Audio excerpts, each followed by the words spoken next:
Hello and welcome to a new video. I hope you are staying safe and healthy, and in this video I am painting 3 succulents. But before I talk through my process, I'm going to go through the materials. I used my Winsor & Newton watercolor brushes, my filbert brush in the size 2, and my round brushes in the sizes 3 and 5, my Mont watercolor set, and my Canson 300 GSM mixed media sketchbook, and any pencil and rubber will do. So let's get into it. I did a very light outline in pencil and gently rubbed it out so that it was even lighter.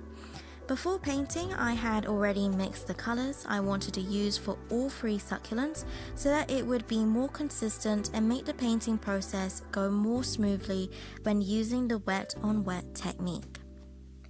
For the first succulent, named Super Bum at the top, yes, that is its name. Turns out succulents have very cute and, in this instant, unique sounding names. I started painting this succulent with a light wash so that the gaps between each leaf would not be stark white and would match the colors I would be using for the succulent. Then I moved on to paint the base color of my second succulent, named Dancing Bones. Great name, by the way.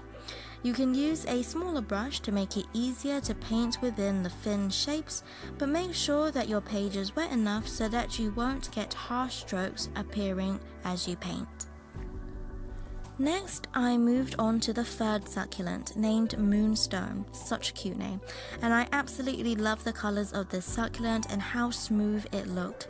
Anyways, I painted the base layer, too many layers to come, with a light magenta pink, making sure that you have enough water to make the petal-like leaves very soft, but not too much water that you are getting mini puddles on your page.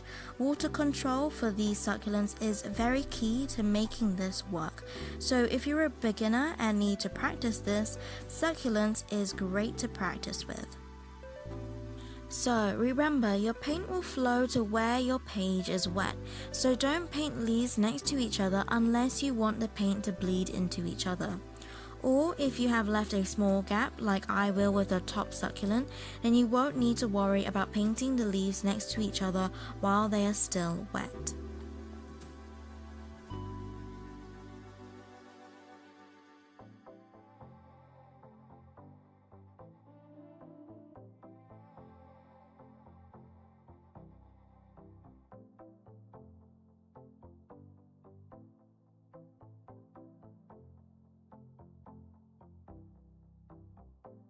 Then I painted the second layer of the Dancing Bones a darker green this time, and you can wet the surface of the succulent that you're applying paint to before you add the paint, which I figured out later on. If you add the paint first, then add water, the paint may not fully lift, and you will see harsh strokes, which I did not want for this succulent painting, which is why I switched it up to add water first, and it made things a lot easier. If paint is flowing where you don't want it to go, then clean your brush, dry it, and then use your brush to soak up the paint from the page that you don't want. But you have to do this while your page is wet. So try to keep your page wet on the part that you are still working on. If you have too much water and it is pooling up, then you can do the same thing by cleaning, drying, and soaking up that water. The challenge of this technique of painting with a wet on wet technique is keeping the water in check, making sure it is working for you and not against you. So hopefully my tips will help you out with this. The same technique is used for all 3 succulents, so once you get the hang of water control, then it's smooth sailing and very therapeutic. You just need a little patience with the layers, but that's all part of the fun. So this is the method I use to paint the succulents. First, wet the leaf and or area you want to paint with clean water, and then add the paint. With the Super Bum and the Moonstone, you can add a bit of texture by stippling, i.e. dab dab dab, so it's more patchy but intentional and pretty. When adding paint, I tended to add more paint to the very end of the leaves and sometimes added a line down the center of the leaf lengthways to make it darker and make the form of the leaves more defined. When adding the paint to your leaf, it should always be wet, and I added more than one color per layer. I added 2 colors for the first layer of the super bum.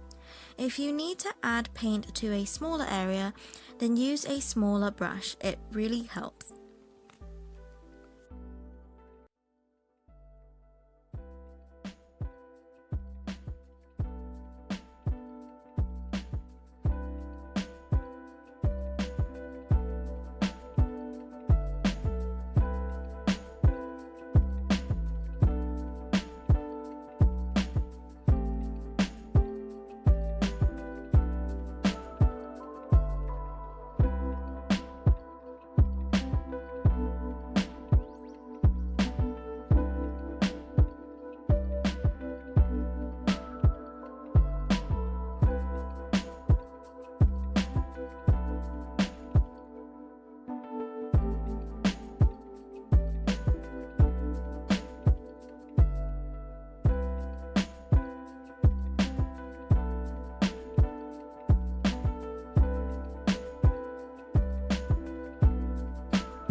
Okay, so the super bum, I added another layer, same method, leaf wet, add paint.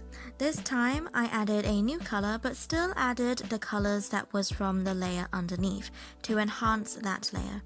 Remember not to keep your page too wet or you'll get that cauliflower effect unless you want that look. For the super bum, you can leave a gap in between each leaf, but it's entirely up to you. I showed an alternative when you don't leave a gap with the moonstone, so you can decide what you want to do.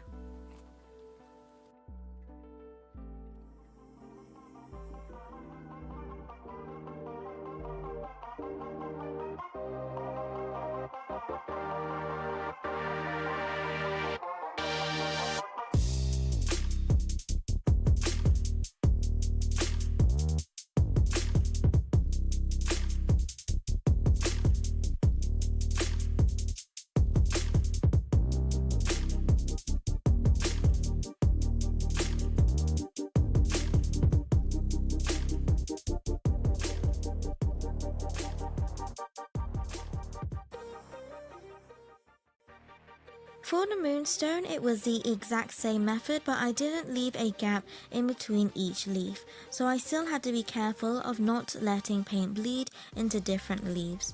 This took more layers as this was a softer looking succulent.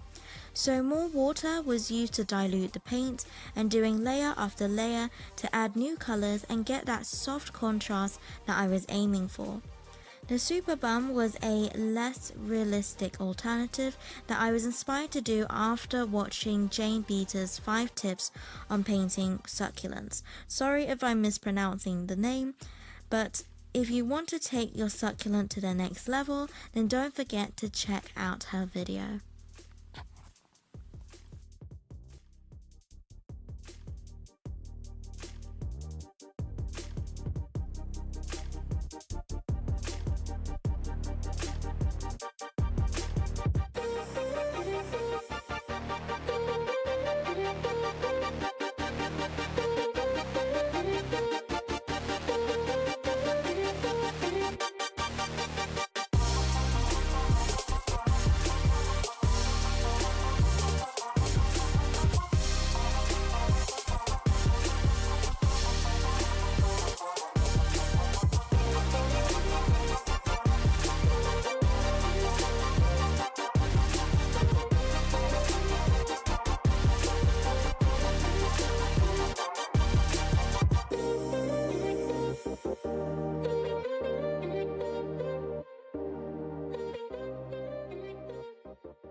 And that is all for this video. Thank you so much for watching, and don't forget to like and subscribe. It would really mean a lot to me and be helping me out, so I'd really appreciate it if you did.